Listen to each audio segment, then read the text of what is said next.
महाभारत में कर्ण एक अकेले ऐसे योद्धा थे जिनके अंदर यह दमखम था कि वह महाभारत के सारे योद्धाओं को धूल चटा दे। वो साक्षात सूर्य के पुत्र थे।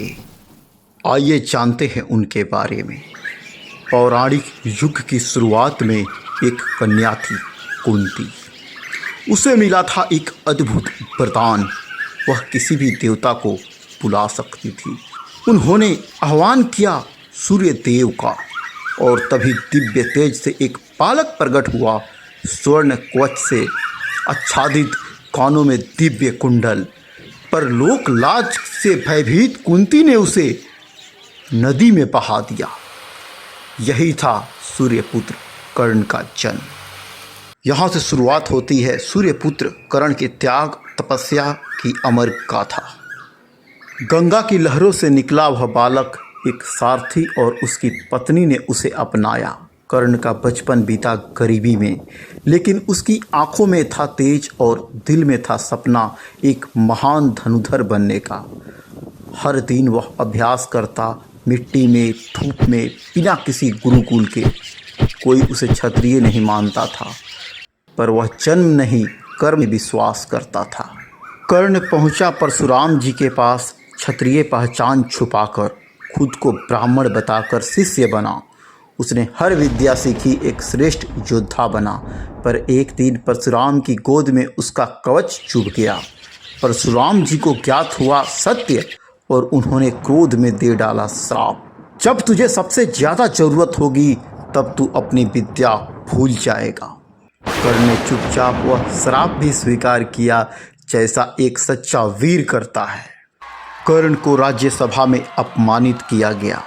तुम नीच कुल के हो, क्षत्रिय नहीं। तभी आगे आया दुर्योधन। उसने कर्ण को अंग देश का राजा बना दिया। कर्ण ने पाया एक मित्र और दुर्योधन ने पाया एक सच्चा साथ। यही थी वो मित्रता जो युद्ध की नींव बनी। देवता इंद्र ब्राह्मण के भेष में कर्ण के द्वार आए मां कुंती का पुत्र, लेकिन उन्हें न पहचान सका। मांगे उसके शरीर का स्वर्ण कवच और कुंडल। कर्ण ने हंसते हुए अपना कवच चीर दिया। रक्त बहा, पर चेहरे पर शांत तेज था। यही था वह क्षण जब वह बना दानवीर कर्ण।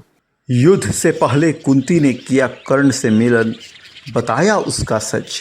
तू मेरा पुत्र है, पांडवों का बड़ा भाई। कर्ण की आंखें भर आई, पर वचन था दुर्योधन का। उसने कहा, मैं अर्जुन से युद्ध करूंगा, पर पांचों पांडव जीवित रहेंगे। यह था उसका धर्म और उसका त्याग। कुरुक्षेत्र में कर्ण और अर्जुन आमने सामने थे। धरती कांप रही थी, आकाश गरज रहा था। कर्ण का रथ धरती में धंस गया। तभी श्री कृष्ण ने अर्जुन को इशारों इशारों में कर्ण का वध करने के लिए कहा। पल भर के लिए अर्जुन तो स्तब्ध थे, परंतु उन्होंने कर्ण के ऊपर बाण चला दिया। कृष्ण ने चुपचाप देखा और कर्ण धरती पर गिर गया, वीर गति को प्राप्त हो गया।